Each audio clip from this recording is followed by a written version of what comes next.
अक्षरा अपनी माँ से कहती है कि माँ, मैं वर्षा के घर जाऊँ, वहीं से कॉलेज चली जाऊँगी। अक्षरा की माँ कहती है ठीक है चली जा। तभी वहाँ पर शंकरी ताई आती है और शंकरी ताई बोलती है इतना पढ़ा लिखा कर क्या करोगी बड़ी बहू। फिर बड़ी बहू बोलती है कि शंकरी ताई, आपने अक्षरा की फ़ोटो मांगी थी, ये देखिए। शंकरी ताई अक्षरा की फ़ोटो देखती है और बोलती है कि उनको भी चांद सी सुंदर बहू चाहिए थी और अक्षरा भी कितनी सुंदर दिख रही है।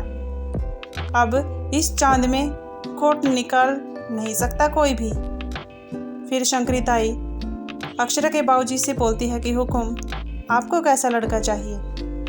अक्षरा के बाबूजी बोलते हैं अच्छा खानदान हो, संस्कारी लड़का हो, हमारी बेटी को खुश रखे, एक बाप को इससे ज़्यादा और क्या चाहिए। शंकरी ताई बोलती हैं हुकुम, आप चिंता ना करिए, शंकरी के करवाए रिश्ते खरे हुए हैं, सारा शहर जाना है इस बात ने। उसी टाइम शौर्य बोलता है बाबूजी, ऑफिस में मीटिंग भी है और आपको देर लगेगी, इसलिए मैं ऑफिस के लिए निकलता हूँ। तभी अक्षरा की माँ बोलती है बहन के रिश्ते की बात चल रही है और तुमने अक्षरा की फ़ोटो भी नहीं देखी। शौर्य बोलते हैं माँ, मैं अक्षरा की फ़ोटो देखकर क्या करूँगा। फिर शंकरी ताई बताती है कि वर्षा के रिश्ते की बात करती है और कहती है कि जल्दी ही वर्षा का रिश्ता भी हो जाएगा। ये बात सुनकर शौर्य परेशान हो जाता है और ऑफिस के लिए निकल जाता है। और फिर यही बात वर्षा और अक्षरा जब आपस में बात कर रही होती हैं तो यही बोलती है कि शंकरी ताई उसके लिए हर रोज़ लड़के की फ़ोटो लेकर आती है। फिर अक्षरा बोलती है कि तुम शौर्य दादू से क्यों नहीं बात करती। वर्षा बोलती है वो कहते हैं कि पहले तेरी शादी हो जाए और फिर घर वालों से बात करेंगे। फिर अक्षरा बोलती है जितने भी शंकरी ताई रिश्ते लेकर आती है तो तुम रोज़ रिजेक्ट कर दिया करो और वहाँ से मैं कर दिया करूँगी, ठीक है। फिर वर्षा बोलती है तुझे मजाक सूझ रहा है, मेरी यहाँ जान पर आई है। अक्षरा बोलती है सॉरी बाबा, तेरा मूड ठीक कर रही थी मैं।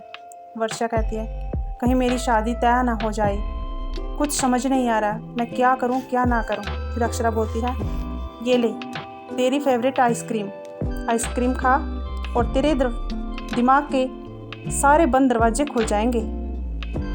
राजश्री अक्षरा से कहती है कि एक अच्छी माँ वो होती है जो अपनी बेटी को सिखाए कि मायके व ससुराल का ख्याल कैसे रखते हैं। अगर पत्नी को पकवान अच्छे बनाने आते हैं ना तो पति का दिल जीत लेती हैं। और फिर दादी बोलती है अच्छा तो इसलिए तुमने मेरे बेटे का दिल जीता हुआ है। और राजश्री हंसने लगती है। फिर वो बोलती हैं अक्षरा से कि लोग सोचते हैं कि घर का काम कुछ नहीं होता, लेकिन कुछ लोग ये नहीं समझते कि कोई भी काम छोटा या बड़ा नहीं होता। लोग चाहे कितने भी मॉडर्न क्यों ना हो जाएं, लेकिन उन्हें बहू बनाने के लिए लड़कियां घरेलू ही चाहिए। उसके बाद वर्षा को जब कोई लड़का देखने आता है तो वर्षा सारी सच्चाई उस लड़के को बता देती है और कहती है कि जो भी करना है अब तुम ही करो। उसके बाद लड़के वाले वर्षा की इन बातों को सुनकर गुस्सा होकर वहाँ से चले जाते हैं। फिर वर्षा की माँ बोलती है मुझे नहीं पता था कि किस चीज़ में कमी रह गई है। फिर वर्षा से बोलती है कि तेरी उस लड़के से ऐसी क्या बात हुई है जो वो मना करके चले गए। अब कौन तुझसे ब्याह करेगा, अब तेरा रिश्ता भी टूट गया है। उसके बाद दोनों माँ बेटी बहुत परेशान हो जाती हैं, अक्षरा और वर्षा भी।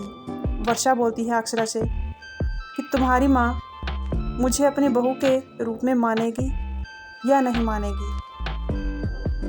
ये बात सुनकर अक्षरा भी वहाँ से चली जाती है। आपको ये हमारी वीडियो कैसी लगी हमें लाइक, कमेंट एंड सब्सक्राइब करना ना भूलें।